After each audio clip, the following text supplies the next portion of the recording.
नमस्कार, मी राहुल कुलकर्णी. पुन्हा एकदा धोरणात्मक बदलाच्या दृष्टीनं गुणात्मक चर्चा आपण जी करत आहोत, तशीच एक चर्चा आज आहे. कारण माहिती आहे आपल्याला की सांगलीचा आपला तो अ, मुलगा, ज्याची राष्ट्रीय पातळीवरती आता चर्चा सुरू आहे, खूपच नकारात्मक आहे. तसं घडायला नको होतं कुणाच्याही बाबतीमध्ये. आणि इथे उठाभाषा काढायला लावल्यामुळं शिक्षिकेवरती गुन्हा दाखल झाला आहे, सदोष मनुष्यवधाचा. आणि असे प्रसंग अधूनमधून महाराष्ट्रामध्ये घडतात, त्याची चर्चा होते. माझ्यासहित अनेक पालकांची अशी भूमिका असते की आमच्या लहानपणी आम्हाला शिक्षकांनी मारलं छड्याने आणि म्हणून आमच्या आयुष्यामध्ये खूप मोठे बदल झाले. तिथपासून ते आता मुलांना अजिबात मारायचंच नाही किंवा मुलांना मनाला लागेल असं शब्दही उच्चारायचा नाही, इथपर्यंत आपला प्रवास झाला आहे. आणि म्हणून काय असा मध्य मार्ग असू शकतो की ज्याच्यावरून आपण वाटचाल केली तर कदाचित असे प्रसंग होणार नाहीत. शिक्षक काय करू शकतात? संस्थेचे जे की 30-35 वर्ष ज्यांनी शिक्षण क्षेत्रात काम केलं असे गजरे सर पण आहेत. शाळेचं नाव तर तुम्ही बघितलंच. ज्यांनी शिक्षणाचा व्यापार केला नाही अशी ही शाळा आहे. आणि 3,500-4,000 मुलं इथं पालक त्यांच्या आपल्या मुलांना इथे आणतात आणि उत्तम दर्जाचं शिक्षण आहे. तर अशा शाळेतनं आपण ह्याच प्रश्नाची उकल करण्याचा प्रयत्न करू की असं काही होऊ शकतं का की ज्यामुळं असे प्रसंग होणार नाही. सर, प्रत्येकांना माझी एवढीच विनंती, आपलं नाव सांगा, वैयक्तिक काही एखादं उदाहरण तुम्हाला सांगता आलं तेही सांगता येईल. सरापासून आपण सुरुवात करू. तिकडं माईक आहे, दोन्ही माईक. मी प्राचार्य गौतम मगरे. मी मागील 31 वर्षापासून या ज्युनियर कॉलेजमध्ये भौतिकशास्त्राचा शिक्षक म्हणून कार्यरत आहे. खरं म्हणजे सुरुवातीला आम्ही एखाद्या विद्यार्थ्याला रागावलो तर कुणी काही बोलायचं नाही किंवा त्या मुलाला सुद्धा समजावून सांगितल्यानंतर ते समजायचे. परंतु आत्ताची अवस्था थोडीशी अशी झालेली आहे की एखाद्या विद्यार्थ्याला जर काही बोललं तर लगेच पालकसुद्धा म्हणजे का रागावले म्हणून अशा पद्धतीनं प्रश्न विचारतात. खरं म्हणजे थोडीशी सहनशीलता खूप कमी झाली असं प्रकर्षानं जाणवायला लागलं. याचं कारण प्रसारमाध्यमं असू द्या किंवा अशा पद्धतीनं एखाद्या शिक्षकांनी काहीतरी बोलल्यामुळे काहीतरी झालं आणि त्याची जी काय प्रतिक्रिया आलेली असते त्या प्रतिक्रियेतून सुद्धा काही लोक अशा पद्धतीनं मग बोलतात. आणि त्याचा खऱ्या अर्थानं आम्ही जे डिसिप्लिन निर्माण करण्याच्या अनुषंगाने आम्ही जे प्रयत्न करतो त्याला कुठंतरी मग चेक बसण्याचं काम होतं.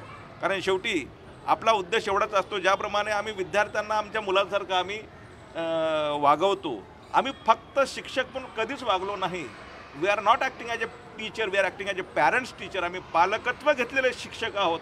आणि त्याच्यामुळे ज्याप्रमाणे पालक आपल्या मुलांसोबत प्रेम करतात आणि रागावतात त्याच पद्धतीनं आम्ही सुद्धा एखादी चूक झाली, तुमचं म्हणणं थोड्याशा शिक्षेची कसं मग गरज आहे?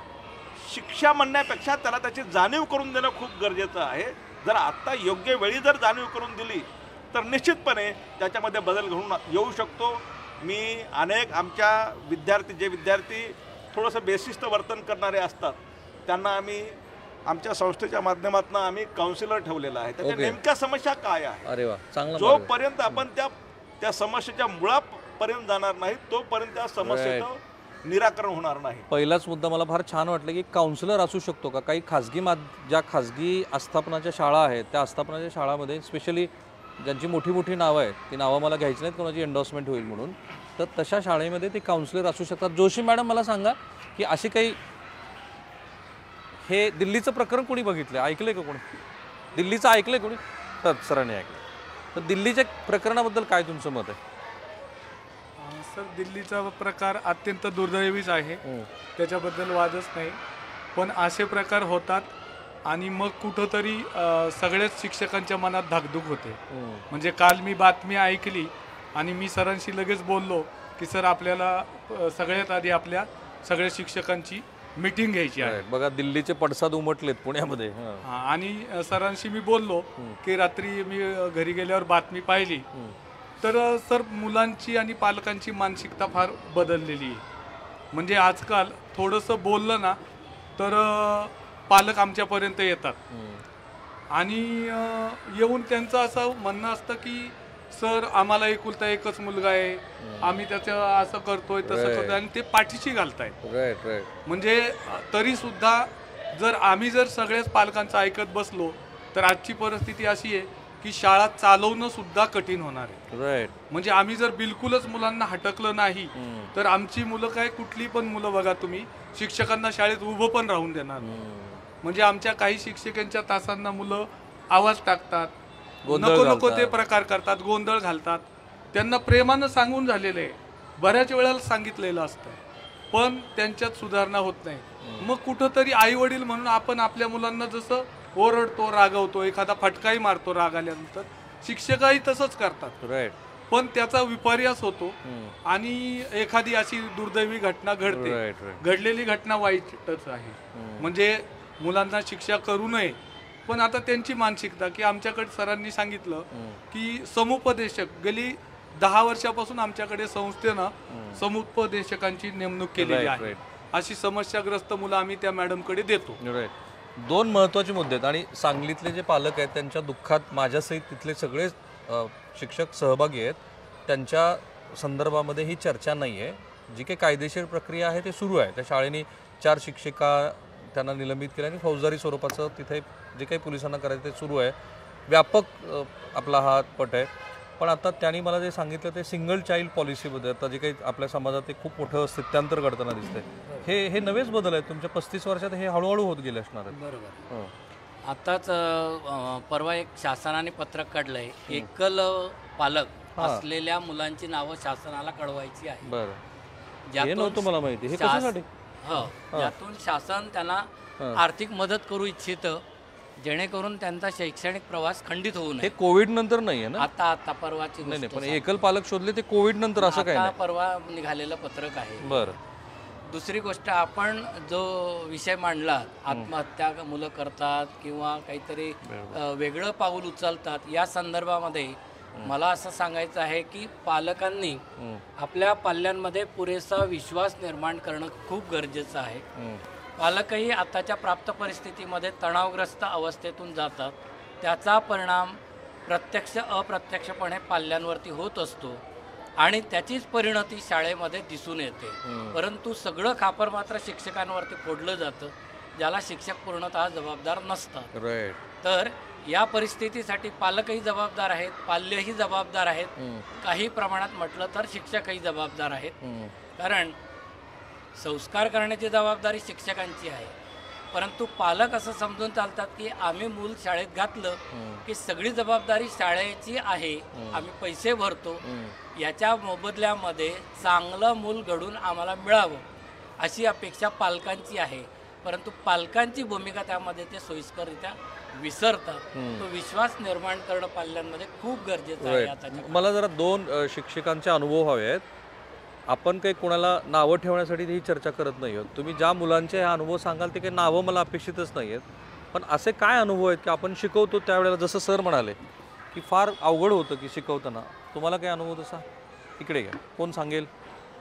तुम्ही शिकवताय आणि मुलं लक्ष देत नाहीत किंवा असं काही घडतं की तुम्हालाच आपल्याच वर्गात पूर्ण लक्ष देऊन शिकवणं अवघड होऊन बसतं, असं होतं? आणि 12वीच्या कॉमर्सला मुलांना शिकवते मी. असं बऱ्याचदा होतं की मुलांचं लक्ष नसतं किंवा थोडंसं टंगळमंगळ करतात, पण त्यांना ओरडून ते ऐकतात असं नाही, कारण त्यांचं वय इतकं विचित्र आहे की ते कुठलीही शिक्षा असू देत किंवा ते त्यांच्या परीने काहीतरी त्यांचं दाखवत असतात. तर थोडंसं त्यांना पेशन्सनी घेणं आणि थोडंसं त्यांच्या कलांनी शिकवून त्यांना काहीतरी प्रॅक्टिकल उदाहरणं सांगून ते कसे रमतील किंवा तो विषय कसा इंटरेस्टिंग करता येईल एवढं बघता येतं. पण फार कठोर शिक्षा त्यांना करता येत नाही किंवा मी स्वतः करत नाही, कारण शिक्षा कुठल्या प्रकारची दिली तर ती त्यांच्यासाठी जास्ती आयडियल असेल असा मी विचार करते. नुसतं फिजिकली काहीतरी एखादी शिक्षा देऊन किंवा त्यांना नुसतं त्याच्यातनं काहीतरी त्रास होईल याच्यापेक्षा ते त्यातनं काहीतरी शिकतील. पण हे बॅक ऑफ द माइंड असतं की हे बाबा आपल्याला शिक्षा देताना विचार करायचा आहे. हो, करावा लागतो, कारण प्रत्येक मुलाला सारखी शिक्षा देता येत नाही. प्रत्येकाची बॅकग्राऊंड, जेव्हा आम्ही क्लास टीचर म्हणून काम करतो तर कळतं की प्रत्येकाची बॅकग्राऊंड वेगळी असते, काही जणांची जेन्युइन अडचण असते. त्यामुळे जशी मुलं असतील, समोरचा कोण विद्यार्थी आहे त्याच्यानुसार त्याच्यासाठी काय शिक्षा द्यायची याचा थोडासा विचार बॅक ऑफ द माइंड करावा लागतो. सगळ्यांना सरसकट एक शिक्षा मी तरी देत नाही. जोशी मॅडम, तुमचा काय अनुभव आहे? द्या त्यांच्याकडे. माझा अनुभव असा आहे की तारतम्य जे आहे ते फार महत्त्वाचं आहे. तारतम्य हा आपण म्हणूया की एक कीवर्ड आहे. पूर्ण मोकळीक दिली आहे विद्यार्थ्यांना, किंवा खूपच धाक दाखवलाय की ते सतत तणावाखाली राहतील, ह्या दोन्ही टोकाच्या गोष्टी टाळल्या पाहिजेत. कुठे किती धाक लावायचा, कुठे किती मोकळीक द्यायची, पण ती यामध्ये काही सीमारेषा तुम्हाला स्वतःला हां, वैयक्तिक कळलं? तारतम्य आणि हे शिक्षकांना अनुभवातून येतं. ओके. दुसरं मला असं वाटतं की जेव्हा अशी एखादी घटना घडते तेव्हा फक्त जे प्रसिद्ध झालंय तेवढंच कारणीभूत असतं असं नाही. एखाद्या व्यक्तीचा जीव जातो काही उठाबशांनी, नक्कीच त्याला काहीतरी पार्श्वभूमी आहे. एखादा आजार कोणत्याही घटना जेव्हा प्रसिद्ध होतात तेव्हा त्याच्या मागच्या सगळ्या पार्श्वभूमीचा आपण विचार केला पाहिजे. आणि त्यामुळे शिक्षण व्यवस्थेलाच फक्त जबाबदार धरायचं किंवा शिक्षा केली की सगळी मुलं असंच वागतील असं काहीतरी भीती. कारण एक प्रकारे जसे पालक धावती जीवनशैली अनुभवत आहेत, शिक्षक सुद्धा तेवढेच तणावाखाली आहेत, त्यांच्यावर सुद्धा अनेक गोष्टींचा तणाव आहे. फार महत्त्वाचा मुद्दा. त्यामुळे शिक्षकांना सुद्धा समजून घेतलं पाहिजे. पालकांनी संस्थांना, शाळांना, शिक्षकांना, विद्यार्थ्यांना सपोर्ट केला पाहिजे. आपल्या मुलांना आजी आजोबा, आपले जवळचे नातेवाईक. पण मला एकच मिनिट तुम्हाला थांबवतो. हे असंच चालू राहिलं तर पुढच्या 10 वर्षात काय चित्र असेल? एकतर दोन टोक, जे टोक आपण स्वीकारू की अजिबातच शिक्षा करायची नाही, तर मुलांना शिस्त, अनुशासन जे जीवनामध्ये महत्त्वाचं आहे त्याचं महत्त्व कधीच कळणार नाही. आणि अशी मुलं ही लेचीपेची बनतील.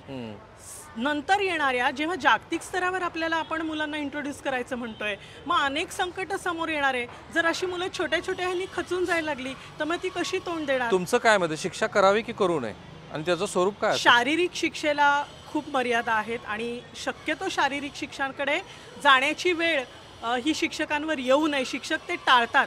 आजकाल सगळ्याच शिक्षकांमध्ये याविषयी जागरूकता आहे. शारीरिक शिक्षणाविषयी चांगलं प्रबोधन सगळ्याच पातळ्यांवर झालेलं आहे त्याविषयी. त्यामुळे जर कुठे एखादी अशी घटना घडत असेल तर ती तेवढ्यापुरती आहे असं मला वाटतं. त्याचं सार्वत्रिक तसंच चित्र उभं केलं जाऊ नये शिक्षकांच्या बाबतीत. त्यांच्या बोलण्यातला एक शब्द मला फार महत्त्वाचा वाटला, तो म्हणजे वयानुरूप आणि तुमच्या ज्या आस्थापनेत तुम्ही काम करता तिथल्या अनुभवानुरूप तुम्हाला बऱ्याच गोष्टी कळतात कसं करायचं. पण इथे 2 तरुण शिक्षिका पण आहेत. तुमचा काय अनुभव? ऐकतात का मुलं? मुलं ऐकतात, पण त्यांना समजून सांगितलं तर मुलं कसं समजावून सांगणार? काय गाणी म्हणायची? नाही, म्हणजे असं तर नाहीये. पण मुलांना एकदम समजून घेतलं किंवा गोड शब्दात बोललो तरी मुलं ऐकतात. असं हे नाहीये की मुलं ऐकतच नाही. बर, ऐकतात. असं कधी असे असतात मुलं काही की जे ऐकत नाही, ते त्यांच्याच ह्याच्यात असतात. तुमचा काय अनुभव? या. खरं तर पालक आणि शिक्षक यांच्यामध्ये सुद्धा म्हणजे संवाद व्हायला पाहिजे की शिक्षक काय सुरू आहे शाळेमध्ये, म्हणजे पालकांमध्ये मुलांमध्ये, त्यानंतर शिक्षकांमध्ये मुलांमध्ये, यांच्यामध्ये संवाद घडणं तेवढंच महत्त्वाचं आहे. की शाळेत काय सुरू आहे हे पालकांना माहितीच नसतं. पालक दोघंही जॉब करतात, त्यामुळे मुलांशी आणि पालकांचा तेवढा संवाद आता राहिलेला नाहीये. सो पालकांना पण तुम्हाला वर्गात तुम्हाला शिकवत असताना तुमचा वैयक्तिक अनुभव काय आहे?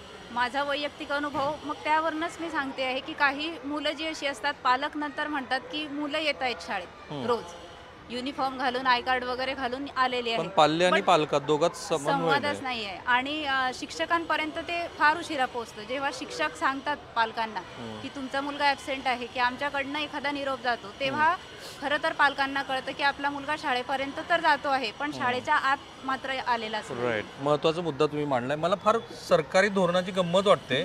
2च उदाहरणं मी तुम्हाला सांगतो. मधल्या काळामध्ये या आपल्या ज्या मुलांना जे आपण देतो ना खिचडी वगैरे, तर त्याच्यात विषबाधेच्या काही घटना घडल्या. तर त्याच्यानंतर सरकारने एक परिपत्रक काढलं आणि मुख्याध्यापकांना त्याची जबाबदारी दिली आणि त्यांना सांगितलं की ह्याची जबाबदारी आता तुमची आहे. किंवा सहलीसाठी काही मुलं गेली आणि त्यावेळेला अपघात घडले, तर त्याच्यानंतर पण एक नवीन परिपत्रक काढलं आणि त्याच्यात सांगितलं की मग पालकांची कन्सेंट तर घ्याच, पण शाळांची जबाबदारी असणार आहे की त्यांनी ह्या अशा कोणत्याही अपघाताची जबाबदारी स्वीकारायची. मग तिथे शिक्षकांना ती जबाबदारी दिली, मुख्याध्यापकावरती ती जबाबदारी दिली आणि त्याचा परिणाम असा झाला असं म्हणतात काही प्रमाणामध्ये. नंतर शालेय सहलींना थोडंसं कमी झालं. पण मला दोघा-तिघांना तुम्हाला हेच विचारायचं आहे, त्यांचं असं म्हणणं आहे की मुळात पाल्य आणि पालक दोघांचाही संवाद कमी झालेला आहे. बरोबर आहे की अलीकडे पालक शाळेवर जबाबदारी टाकून ते शाळेची जबाबदारी असं पालक समजतात. मूल शाळेत टाकलं जातं आणि सर्व शिक्षकांची जबाबदारी असं त्यांच्या मनामध्ये येतं. परंतु विद्यार्थी या ठिकाणी आल्यानंतर तो कोणत्या परिस्थितीतून आलेला आहे, ती परिस्थिती वर्गात बसलेले विद्यार्थी काही शाळा शिकणारे आहेत, काही न शिकणारे असेही दिसतात. शिकणारे विद्यार्थी काय करतात, शांतपणे बसून अभ्यास करतात. न शिकणारे विद्यार्थी काय करतात, गोंधळ करतात. मग शिक्षकावर ताण पडतो. शिक्षकावर ताण पडतात. शिकवायचं का हे यांना सुधारायचं हा प्रश्न पडतो. मग न शिकणारे विद्यार्थी मस्ती करत असतात. मस्ती करण्यात तास जातो, वेळ जातो आणि मग शिकवायचं राहतं बाजूला, त्यांनाच आवरायला लागतो. हा सर्व वेळ असं दिसतो. पूर्वीचे विद्यार्थी कसं शिकण्याची मानसिकता होती, आता विद्यार्थ्यांना शांत बसवण्यातच वेळ जातो. पण असं का झालं? पूर्वीच्या आणि आत्ताच्या विद्यार्थ्यात काय फरक पडला? काही मानसिकतेत बदललेल्या ज्या परिस्थितीतून आलेला विद्यार्थी आहे तो परिस्थितीतून तो त्याच डोक्यात विचाराने येत असतो आणि इथं आल्यानंतर तो वर्गात मस्तीच करतो. त्याला सुधारायचा प्रयत्न करतो आम्ही प्रत्येक वेळेस. त्याला जसं आपण ग्रामीण भागात म्हणतो की एखाद्याला काटा टोचल्यानंतर तो काटा बाहेर काढायचा म्हटल्यानंतर हळूहळू तो काढावा लागेल. ते शिक्षकांना ते काम करावं लागतं. शांतपणे त्याची मानसिकता विचार करून त्याला बदलण्याचं काम शिक्षकांना काम करावं लागतं. म्हणून ही मानसिकता आता शिक्षकावर आलेली आहे. म्हणून अतिरिक्त जबाबदारी आली. अतिरिक्त जबाबदारी आहे. बोला सर. एकंदरीतच जर का विचार केला गेला की अशा घटना का होत आहेत, तर आपण काही प्रोफेशन्सला खूपच महत्त्व देतोय. बरं. IIT म्हणजेच सर्वस्व असं व्यावसायिक शिक्षणाला फार जास्त महत्त्व आहे. किंवा तुम्ही कुठलंही म्हणा, की जरी माझं तरी पर्सनली असं मत आहे की त्या मुलाची आवड कशात आहे त्याने हे तर पुढचं झालं. हे उठाभाषा करणं किंवा मुलाला अशा पद्धतीनं अपमानित करणं, त्याच्यातनं घडलेल्या ह्या दोन घटना आहेत. तुम्ही जे म्हणता तो अधिकच व्यापक पट आहे खरं म्हणजे. थोडंसं समजून सांगायला पाहिजे. ओरडलं तरी परत जवळ घेऊन सांगायला पाहिजे. किंवा तुला ते जमणारच नाही असं म्हणण्यापेक्षा तू अजून एकदा दोनदा प्रॅक्टिस कर, तुला ते जमेल. राईट. एक मुद्दा मगाशी राहिला, हे जे तुमचे काउन्सिलर आहेत ते काय करतात काम नेमकं? खरं म्हणजे जे विद्यार्थी असं थोडंसं बेशिस्त वर्तन करतात त्याचं सर्वात महत्त्वाचं कारण असतं की काहीतरी त्याचे प्रॉब्लेम्स आहेत. आणि कौटुंबिक असू द्या किंवा त्याचे व्यक्तिगत प्रॉब्लेम असू द्या, त्याच्याशिवाय तो मिसबिहेव करत नाही. आणि मग जर समजा असा मिसबिहेव करणारा विद्यार्थी त्याच्या मुळाशी जाऊन जर आपण त्याची समस्या समजून घेतली आणि त्या पद्धतीनं त्याच्या समस्येच्या अनुषंगाने त्याचं जर निराकरण केलं तर ते निश्चितपणे असे अनेक विद्यार्थी आम्ही पाहतो की जे थोडेसे डायव्हर्ट झालेले विद्यार्थी काउन्सिलिंगच्या माध्यमातून सुधारले आणि खूप चांगला परफॉर्म नंतर करताना आम्ही पाहिलेले आहे. त्याच्यामुळे काउन्सिलर संस्थेने प्रामुख्याने ही संस्थेच्या माध्यमातून केलेली एक ॲक्टिव्हिटी आहे की कुठलाही विद्यार्थी शिक्षणापासून वंचित राहता कामा नये किंवा शिक्षणापासून बाजूला जाता कामा नये, ही संस्थेची जी भूमिका आहे. प्रत्येक शाळेनं जर असा काउन्सिलर नेमाचा ठरवला तर तेवढे व्यावसायिक काउन्सिलर तरी आहेत का आपल्याकडे? निश्चितपणे आता बरेचसे म्हणजे काउन्सिलिंग सेंटर्स असे बरेचसे झालेले आहेत. आणि काही लोक ह्यात आमच्या मॅडम पूर्वी आता आम्ही त्यांना मानधन देतो, परंतु सुरुवातीला त्या MA सायकोलॉजी असल्यामुळे सुरुवातीला त्या आमच्या लायब्ररीमध्ये काम करत होत्या. तर त्यांनी काउन्सिलिंगचं सुद्धा काम केलं आणि विनामूल्य काम केलं सुरुवातीला. आता त्यांनी जॉब सोडल्यानंतर आता ते फक्त काउन्सिलिंगसाठी आवर्जून येतात, अल्प मानधनावर येतात. प्रामुख्याने हे त्यांची व्हॉलंटरी गोष्ट झाली. सर, असे काही 5-10 उपाय तुम्हाला सुचतात का? आपल्याला थांबायचं आता, वेळेची मर्यादा आहे आपल्याला. बोला. हॅलो. विद्यार्थ्यांची जी परिस्थिती आहे या परिस्थितीचा विचार शिक्षकांनी जरूर करायला पाहिजे. विद्यार्थी गैरवर्तन करतात, सरांनी सांगितलं त्याप्रमाणे त्याला परिस्थिती काही प्रमाणात कारणीभूत असू शकते. काही वेळेला विद्यार्थी स्वतः त्या गोष्टीसाठी जबाबदार असतात, परंतु याची कारणं काही कौटुंबिकसुद्धा असू शकतात. मगाशी मी जसं म्हणलं की पालकांनी विश्वास निर्माण करणं फार गरजेचं आहे पाल्यांमध्ये, की पाल्यांनी एखादी चूक केली तर ती का केली ती समजून घेण्याची पात्रता पालकांमध्ये असली पाहिजे. आणि ती मोकळेपणाने चर्चा करण्यासाठी जो विश्वास लागतो तो विश्वास पाल्य आणि पालकांमध्ये निर्माण करणं खूप गरजेचं आहे.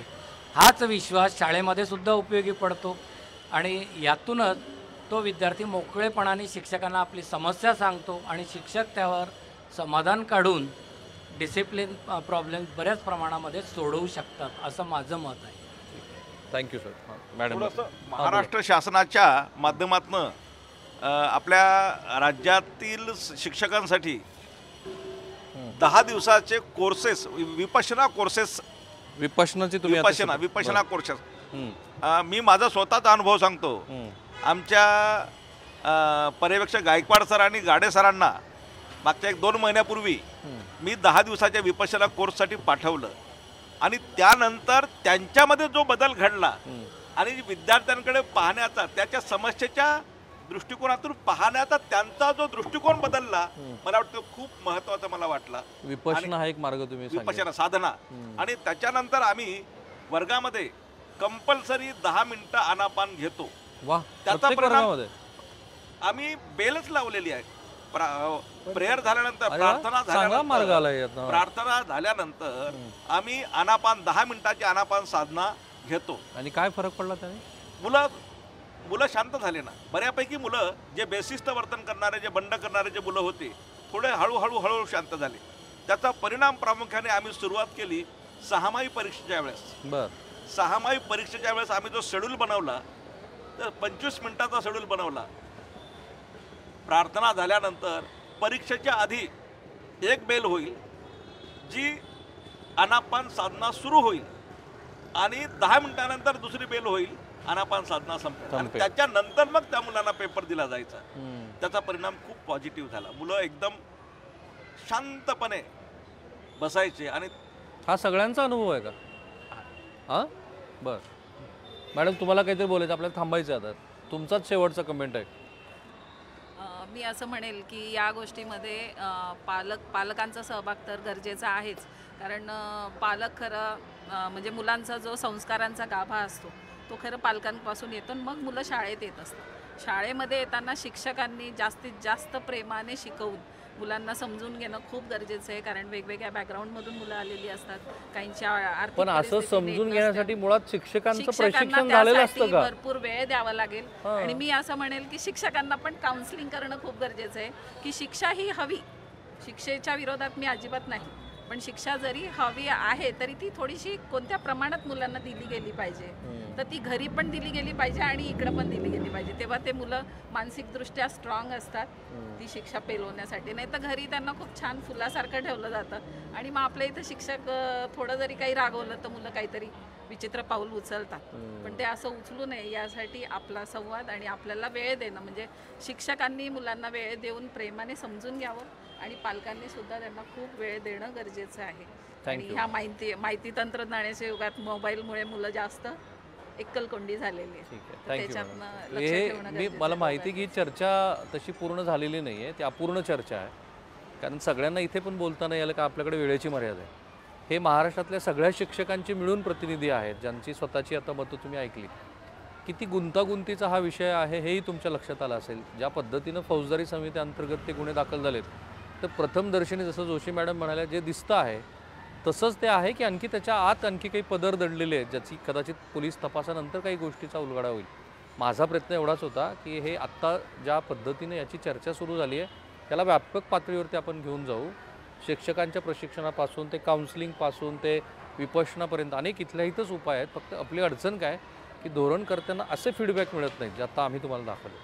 आता तुमचं काहीतरी मत असेल ह्या सगळ्या चर्चेवरती, कारण महाराष्ट्रात लाखोच्या संख्येने हे व्हिडिओ लोक बघतात.